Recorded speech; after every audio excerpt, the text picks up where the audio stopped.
আসসালামু আলাইকুম ওয়া রাহমাতুল্লাহ ইন্নাল হামদুলিল্লাহ ওয়াস সালাতু ওয়াস সালামু আলা রাসূলিল্লাহ আম্মা বা'দ। সুপ্রিয় দর্শক শ্রোতা, আজকে আমরা একটি গুরুত্বপূর্ণ বিষয় সম্পর্কে আলোচনা করব ইনশাআল্লাহ তাআলা। বিষয়টি হলো নামাজ না পড়ার তিনটি কারণ ও তার সমাধান সম্পর্কে। আমরা জানি নামাজ পড়া ফরজ। আমরা জানি নামাজ না পড়লে গুনাহ হবে। আমরা জানি মুমিন এবং কাফিরের মধ্যে পার্থক্য হলো নামাজ। তারপরে আমরা নামাজ পড়া থেকে বিরত থাকি, নামাজ পড়ি না। কেন পড়ি না? কি তার কারণ? কোন কোন অজুহাতে আমরা নামাজ পড়ি না? সেই বিষয়টা স্টাডি করতে গিয়ে বর্তমান পরিস্থিতি এবং পরিবেশের সাথে মিলিয়ে যেই অজুহাতগুলো, যে কারণগুলো খুঁজে পেয়েছি, একদম সাধারণ এবং স্বাভাবিক কারণ, একদম সাধারণ বিষয় নিয়ে আমরা নামাজ পড়ি না। সেই বিষয়গুলো হলো তিনটি কারণ, তিনটি অজুহাত পেশ করে আমরা নামাজে যাই না। এই তিনটি কারণ থেকে কিভাবে বেঁচে থাকা যায়, এর সহজ উপায় কি, সমাধান কি, সেই বিষয়টা এখন আমরা আলোচনা করব ইনশাআল্লাহ তাআলা। সেজন্য সকলকে অনুরোধ করব, সুপ্রিয় বন্ধুগণ, ভিডিওটি অবশ্যই লাইক করবেন, কমেন্টে আপনার মূল্যবান মতামত জানাবেন এবং দ্বীনি দাওয়াতের প্ল্যাটফর্ম হিসেবে এই ভিডিওটিকে শেয়ার করে অপরের কাছে পৌঁছে দিবেন ইনশাআল্লাহ তাআলা। সুপ্রিয় বন্ধুগণ, নামাজ না পড়ার প্রথম নাম্বার যে কারণ, সেটা হলো অলসতা এবং সময়ের অভাব। আমরা সময়ের তাল বাহানা করি। নামাজের কথা বললেই বলা হয় সময় পাই না। এত ক্লান্ত, এত কাজ, এত চাপ, এত ঝামেলা, যার কারণে সময়ই হয়ে ওঠে না যে কিভাবে নামাজ পড়ব। অর্থাৎ সব কিছু হয় কিন্তু নামাজ পড়ার সময় তার কাছে থাকে না। আসলেই নামাজ পড়ার সময় ঠিকই থাকে, কিন্তু এই সময়টাকে ব্যবহার করার নিয়ম পদ্ধতি আমাদের জানা নেই। সুপ্রিয় বন্ধুগণ, এর থেকেও বের হওয়ার উপায় কি? এর সমাধানটা কি? আসলে সমাধানটা হলো আমরা প্রতিদিন যেভাবে কাজগুলো করি রুটিন মাফিক, নিয়মিত, আগে পরিকল্পনা মাফিক। যেমন যারা চাকরি করে তারা সকালে ঘুম থেকে উঠে কি করবে? গোসল করে, খাবার খায়, এরপর ৮টার দিকে বের হয়ে ৯টার দিকে গিয়ে অফিস ধরে, এভাবে ৫টা পর্যন্ত ডিউটি করে, তারপরে আবার বাড়িতে আসে। এই যে তার কাজের যে একটা রুটিন, তার কাজের যে একটা পদ্ধতি, এটা তিনি কিন্তু আগেই তৈরি করে নিয়েছেন। ঠিক তেমনই যারা কৃষি কাজ করে, যারা শ্রমিক বিভিন্ন ধরনের কাজ করে থাকেন, তারাও কিন্তু একই, যে তাদের কাজগুলো রুটিনের মতো হচ্ছে, যে এখন এই কাজ করব, তারপর ওই কাজ করব, তারপর আরেক কাজ করব। এভাবে রুটিন মাফিক তারা কাজগুলো করে যাচ্ছে। সামাজিক কাজ করছে, পারিবারিক কাজ করছে, ব্যক্তিগত কাজ করছে, বিভিন্ন কাজ করে করে ক্লান্ত হয়ে পড়তেছে। কিন্তু এতগুলো কাজের ভিড়েও কিন্তু খাবার কিন্তু বন্ধ থাকে না, ঘুম কিন্তু বন্ধ থাকে না। এত কাজ, এত প্যারা, সময় নেই, তারপরেও কিন্তু খাবার ৩ বেলা ঠিকই খেতে হয়। কেন খেতে হয়? কারণ খাবার না খেলে শরীর দুর্বল হয়ে পড়বে, খাবার না খেলে অসুস্থ হয়ে পড়ব, খাবার না খেলে শক্তি পাবো না, কাজ করতে পারবো না। সেজন্য খাবার খায়। এবং ঘুম কিন্তু ঠিকই আসে। কেন আসে? কারণ যে যত শক্তিশালী হোক না কেন, যদি ঘুম না আসে তাহলে সে দুর্বল হয়ে পড়ে, দাঁড়িয়ে থাকতে পারে না। এই জন্য শক্তি অর্জনের জন্য হলেও ঘুম আসতে হয়। সুপ্রিয় বন্ধুগণ, এত কাজের ভিড়ে সামাজিক কাজ, পারিবারিক কাজ, রাষ্ট্রীয় কাজ, বিভিন্ন কাজ, এত ক্লান্ত পরিশ্রম, এর মাঝে কিন্তু খাবার ঠিকই খাওয়া হইতেছে, ঘুম কিন্তু ঠিকই হইতেছে। তো খাবার যদি হয়, ঘুম যদি হয়, তো খাবারের চাইতে, ঘুমের চাইতেও তো অধিক হারে গুরুত্বপূর্ণ হলো নামাজ আদায় করা, নামাজ পড়া। নামাজের গুরুত্ব অনেক বেশি। তো খাবারের যেমন সময় হয়, ঘুমের যেমন সময় হয়, ঠিক তেমনই প্রতিদিনের রুটিনের মধ্যে নামাজের সময়টাকে নির্ধারণ করা। নামাজের জন্য ১ থেকে ১.৫ ঘন্টা বা ২ ঘন্টা সময়, যতটুকু সময় লাগবে ততটুকু সময় বেছে সময় নির্ধারণ করে রাখা। যদি এভাবে আমরা সময় নির্ধারণ করে প্রতিদিনের রুটিনের সাথে মিলিয়ে যদি নামাজ আদায় করার চেষ্টা করি, তাহলে অবশ্যই নামাজ পড়তে পারবো ইনশাআল্লাহ তাআলা। ওই সমস্ত অজুহাত আমাদের কোনো কাজ হবে না। ওই সমস্ত অজুহাত দিয়ে আমাদেরকে নামাজ থেকে বিরত রাখা যাবে না ইনশাআল্লাহ তাআলা। দ্বিতীয় নাম্বার যে বিষয়, যেই কারণ, সেটি হলো তীব্রভাবে গুনাহের অভ্যাস, অধিক হারে গুনাহের অভ্যাস।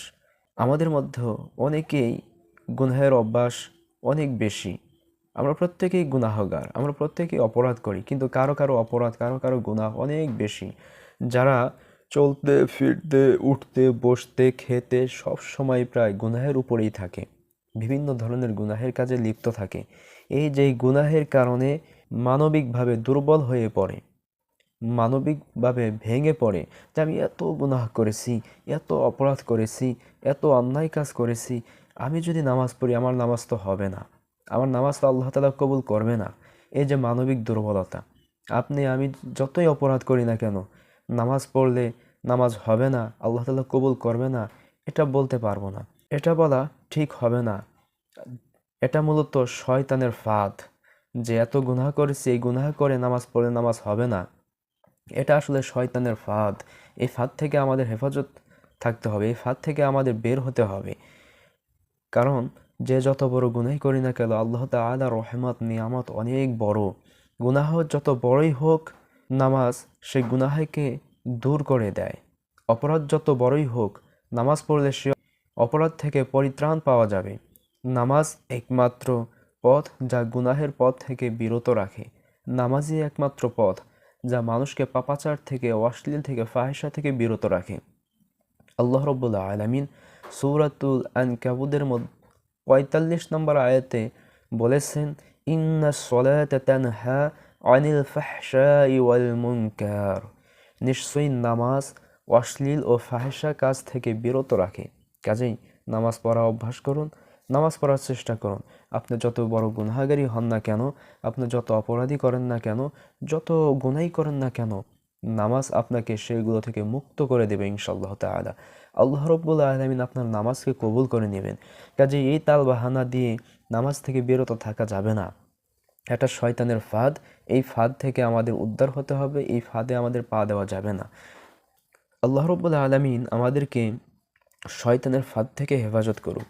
সুপ্রিয় বন্ধুগণ, ৩ নম্বর যেই কারণ, ৩ নম্বর যেই অজুহাত, সেটা হলো মনোযোগ না আসা এবং বোরিং লাগা। সুপ্রিয় বন্ধুগণ, অনেকেই বলে যে নামাজের মধ্যে কিছু বুঝি না, নামাজে মন বসে না, নামাজের মধ্যে মন বসে না, খেয়াল থাকে না, কাজেই নামাজ পড়ে কি হবে, এই নামাজ পড়ে কোনো লাভ নেই। এই অজুহাত দিয়ে অনেকেই নামাজে আসে না, নামাজ পড়া থেকে বিরত থাকে। সুপ্রিয় বন্ধুগণ, নামাজের মধ্যে মন বসবে না কেন? নামাজের মধ্যে কেন মন বসে না? কেন অন্যদিকে মন চলে যায়? আগে নামাজের তাৎপর্যটা আমাদের বুঝতে হবে, নামাজ সম্পর্কে আমাদের অনুধাবনটা কেমন এটা আমাদের বুঝতে হবে, অনুধাবন বৃদ্ধি করতে হবে। সম্মানিত উপস্থিতি, আমরা নামাজ পড়ব আল্লাহ তাআলার সন্তুষ্টির জন্য। নামাজে যাচ্ছি মানে কার সাথে সাক্ষাতে যাচ্ছি? আল্লাহ রাব্বুল আলামিনের সাথে সাক্ষাতে যাচ্ছি।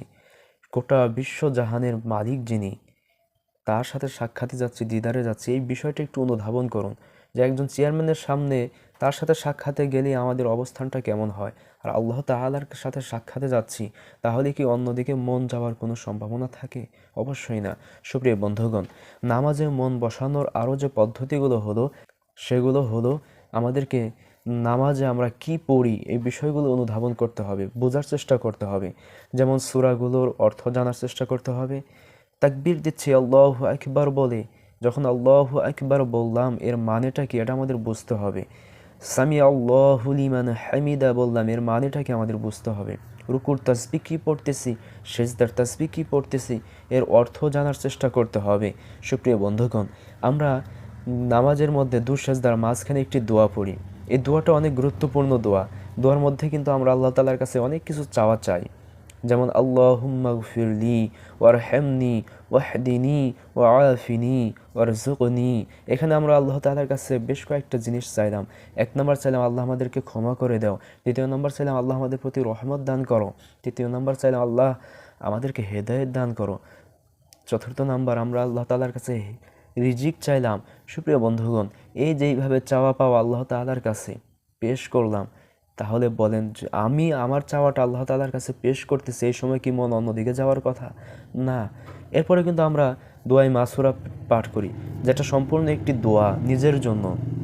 নিজের জন্য যে ইবাদত, এই ইবাদত করার সময় তো অন্যদিকে মন যাওয়ার কথা না, বেখেয়াল হওয়ার কথা না। এজন্যই আমাদেরকে মনোযোগ বৃদ্ধির জন্য নামাজে কি পড়ি সেগুলো জানার চেষ্টা করা এবং আল্লাহর সন্তুষ্টির জন্য নামাজ পড়া, তাহলেই মনোযোগ অন্যদিকে যাবে না ইনশাআল্লাহ তাআলা।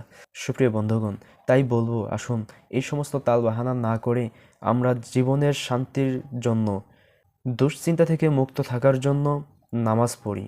নামাজই একমাত্র ঔষধ, যেই ঔষধ জীবনের শান্তি ফিরে আনবে, দুশ্চিন্তা থেকে মুক্ত রাখবে। নামাজ হচ্ছে নিজের প্রভুর সাথে, আল্লাহ রাব্বুল আলামিনের সাথে সরাসরি কথা বলা, তার সাথে দিদার সাক্ষাৎ, এবং নামাজই একমাত্র মাবুদের সাথে দিদারের সুযোগ। তাই আসুন দেরি না করে আজ থেকেই আমরা নামাজ পড়া শুরু করি, নামাজে মনোযোগ বৃদ্ধি করার চেষ্টা করি, যেন তেন তালবাহানা না করে এক রাকাত দিয়ে হলেও নামাজ আদায় করা শুরু করি ইনশাআল্লাহ তাআলা। আল্লাহ রাব্বুল আলামিন আমাদের প্রত্যেককে নামাজ যথাযথভাবে আদায় করার তৌফিক দান করুক। আসসালামু আলাইকুম ওয়া রাহমাতুল্লাহ।